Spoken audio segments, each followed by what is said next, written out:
नमस्कार बच्चों, आप सभी का स्वागत है हमारी आज की क्लास में। आज मैं लेकर उपस्थित हूँ दिस कोर्स का सेंटेंस फ्रेमिंग पार्ट। ये पेज नंबर 22 में आपको मिलेगा। हम लोगों ने अभी तक जो कुछ पढ़ा उसको कितना जाना, कितना समझा, या कुछ भी हम सीखते हैं तो उसको हम अभ्यास करके जानते हैं। तो एक्टिविटी 3A यानी थर्ड यूनिट का ये फर्स्ट एक्टिविटी यानी अब हम रिवीजन करने जा रहे हैं। तो एक्टिविटी 3A में ये पहली एक्सरसाइज लेकर मैं उपस्थित हूँ। इसमें यहाँ आप देख रहे हैं टेबल बना हुआ है।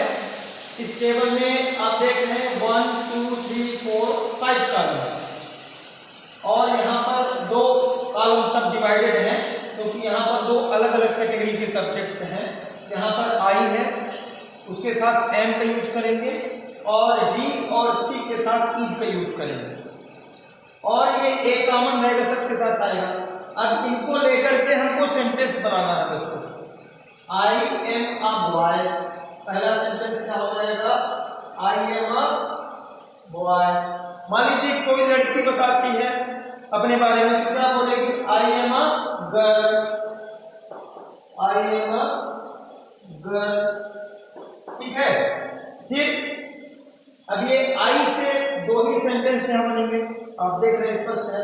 अब ही को लेकर ही इज अ बॉय। मान लीजिए किसी कोई लड़का, ही मतलब थर्ड पर्सन, कोई हम अपने लिए क्या होता है? आई, सामने वाला यू, और उसके अलावा फिर किसी तीसरे की जब बात करते हैं तो वो थर्ड पर्सन कहलाता है। तो वहां पुरुष है तो उसके लिए ही यूज होता है और स्त्री है तो शी यूज होता है। तो ही इज अ बॉय, लेकिन ही इज अ गर्ल नहीं होगा, ये ध्यान देना है। क्या होगा? She is a girl.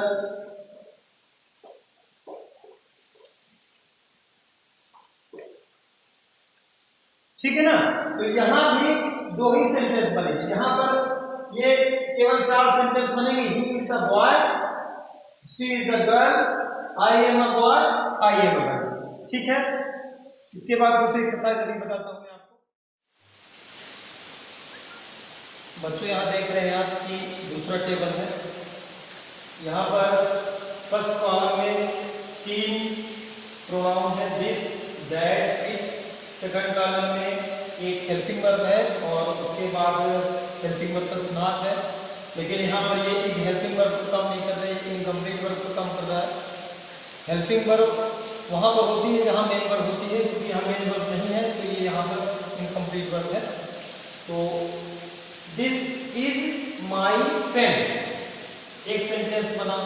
तीसरी तरह बना सकते हैं, this is my book, this is my bicycle, this is my dog, this is my toy. यानी एक दिस और इज को लेकर के और माई को लेकर के आप कितने सेंटेंस बन सकते हैं? 1 2 3 4 5 सेंटेंस बन सकते हैं। ठीक है। फिर दैट को लेकर के बनाएंगे 5 सेंटेंस, फिर इट को लेकर के बनाएंगे 5 सेंटेंस। ठीक है।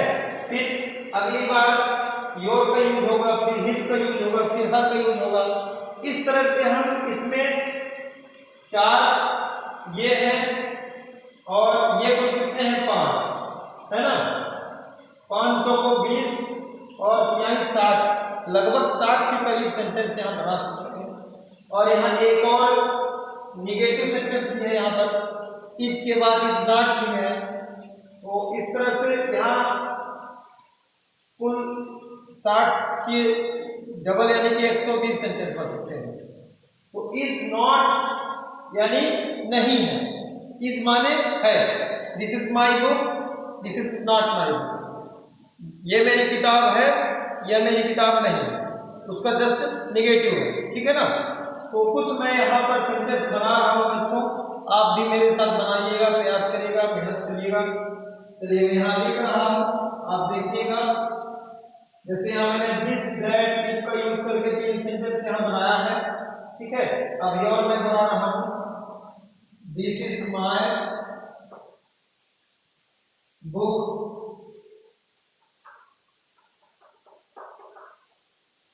That is not my book, अब इसका ये मतलब नहीं कि नॉट वगैरह दैट के साथ किया जाए, दिस के साथ किया जा सकता है, तो हमने थोड़ा सा चेंज कर दिया। यहाँ पर बहुत सारे सेंटेंस हम बना सकते हैं, जितने मतलब मैं अभी काउंट करके आपको बता रहा हूँ। तो ये इन पांचों के साथ ये की जाएगा और इन पांचों के साथ इज नॉट किया जाएगा और माई किया जाएगा, योर किया जाएगा, हिज किया जाएगा, हर किया जाएगा। ठीक है ना। मान लीजिए आपको sentence it is not her bicycle,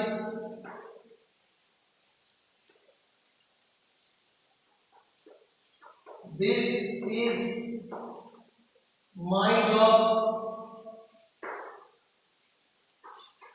this is not my dog, this is my toy,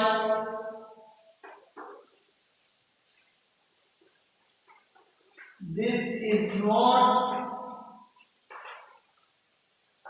my toy।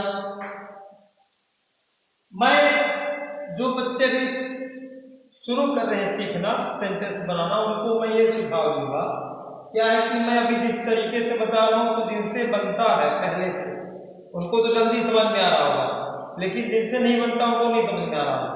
तो ऐसा करें, वो बच्चे जिनको नहीं समझ में आ रहा है वो दिस को ले, फिर इज को ले, फिर एक शब्द यहाँ असल और एक वर्ड यहाँ से ले और एक फिर फुल स्टॉप। फिर इसके बाद अगली बार क्या करें, इसको ले, फिर इसको ले, फिर यहाँ से ले, फिर एक वर्ड यहाँ से ले, फिर फुल स्टॉप। इस तरह से जितने सेंटेंस वो बना सकते हैं, जितना उनको समझ में आता है उतने वो बनाने का प्रयास करें। धीरे धीरे करके आगे की एक्सरसाइज में हम जानेंगे। इसके बाद मैं अभी थोड़ी देर से एक्टिविटी 3B भी आपको बताता हूँ। यहाँ पे second activity 3B।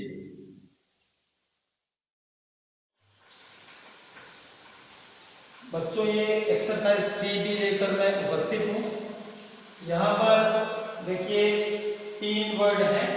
First column में इट, दिस, दैट। इसके बाद यहाँ केवल एक वर्ब है इज, और यहाँ पर ए और एन दो अलग अलग आर्टिकल है। आर्टिकल किसी शब्द के पहले आकर के उसको स्पेसिफाई करता है, इसका अपना अलग महत्व है। ठीक है ना। चेन स्पेसिफाई करने का सेंस न समझोगे कुछ बच्चे। स्पेसिफाई करने का मतलब किसी को विशेष रूप से इंगित करना, कि मतलब जैसे आपको बताना कि मेरे पास एक किताब है या मेरे पास अच्छी किताब है, तो उसके लिए आपको ए यूज करना पड़ेगा, है ना। इसका सेंस ये है कि बहुत सारी किताबें, उसमें से एक किताब मेरे पास है। It is a chain, it is a cup, it is a ball, it is an eye. आप में से कई लोग सोचे होंगे कि सर अभी आपने तीन शब्द के पहले, 3 नाउन्स के पहले आपने ए यूज किया और आई के पहले एन क्यों यूज किया। इसका रीजन है क्योंकि एन हमेशा आता है वॉवेल साउंड के पहले, बिफोर वॉवेल साउंड।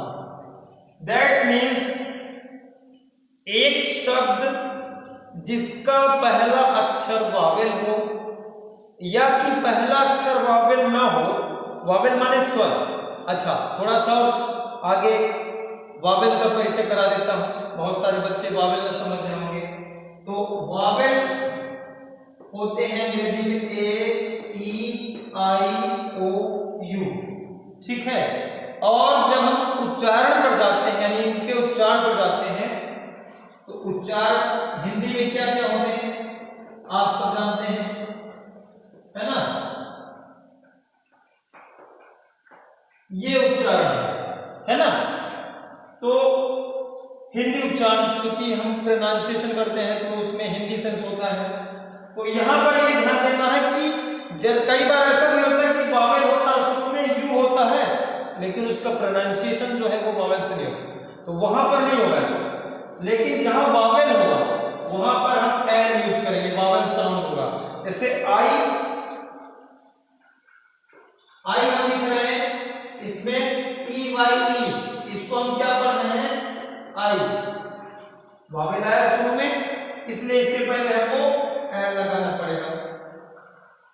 ठीक, एलिफेंट के पहले एन लगाना पड़ेगा, अम्ब्रेला के पहले एन लगाना पड़ेगा, ऑरेंज के पहले एन लगाना पड़ेगा, इंकपार्ट के पहले एन लगाना पड़ेगा। ठीक है ना, ऐसे बहुत सारे शब्द हैं और शब्द आप अपने आगे दिमाग में सोचिएगा और कौन कौन से हैं जिनका मैंने नाम लिया, इनके अलावा जो शब्द होंगे जिनके प्रोनाउंसिएशन में, जिनके उच्चारण में, जिनको पढ़ते समय शुरू में आ ई ओ ऐसे स्वर आते होंगे, उन सब के पहले हम एन लगाएंगे। यहाँ पर ये भी आप समझ सकते हैं कि ए और एन का परिचय कराने के लिए ये टेबल आपको बताई गई है, आपके सामने लाई गई है।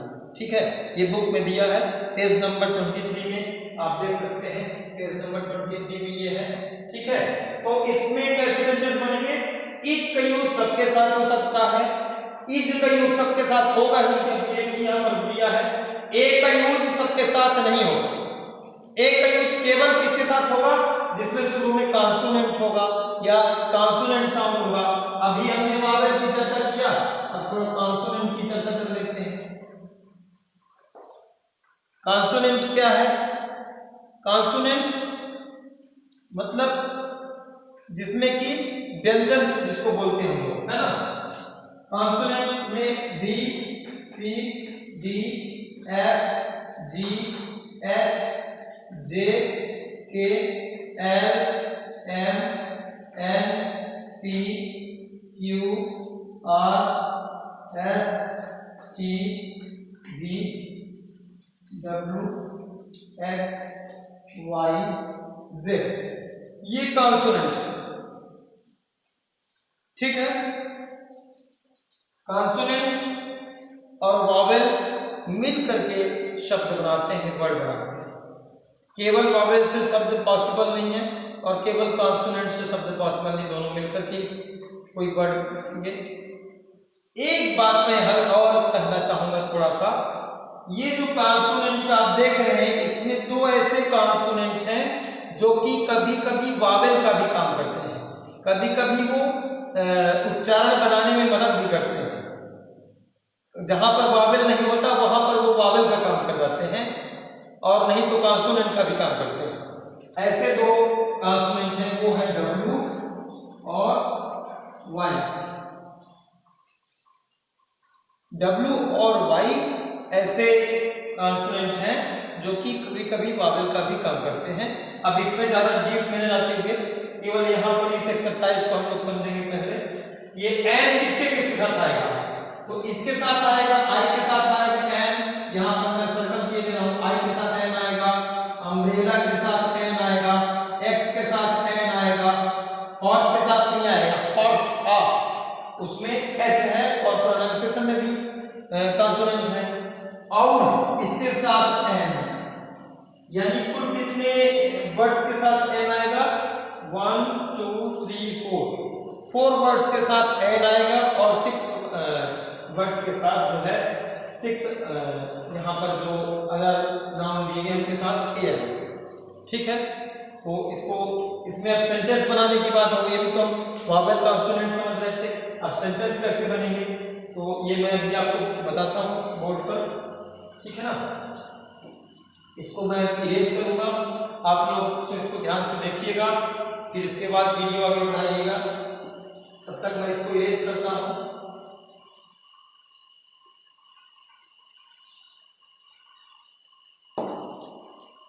अब यहां सेंटेंस में लिख रहा हूं, it is a chain.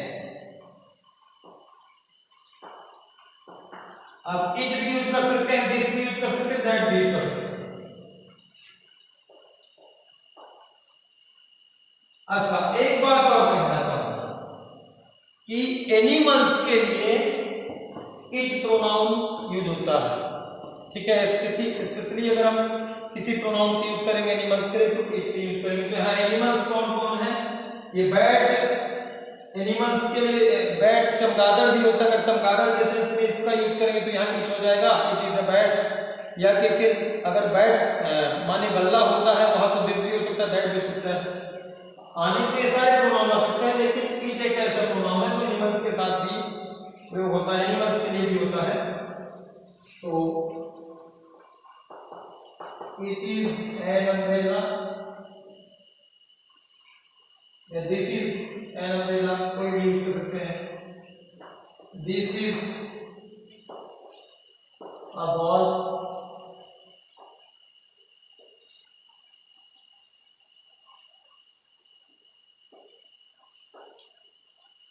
this is an eye, there is a boat,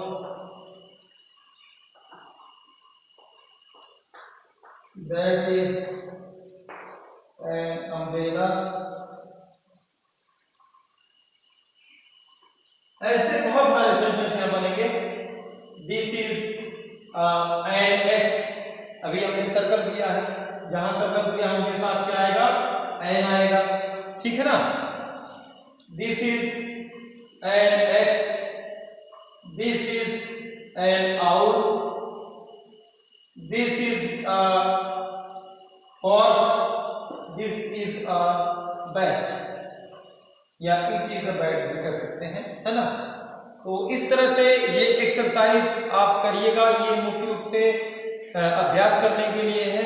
इसका आप निरंतर अभ्यास करिए, जब तक आप अभ्यास नहीं करेंगे तो सेंटेंस आपसे नहीं बनेंगे। ये एक्सरसाइज 3A और 3B केवल अभ्यास करने के लिए, प्रैक्टिस करने के लिए। इसके अलावा आगे की जानकारी, आगे की बात मैं अगले वीडियो में करूँगा। तब तक के लिए नमस्ते।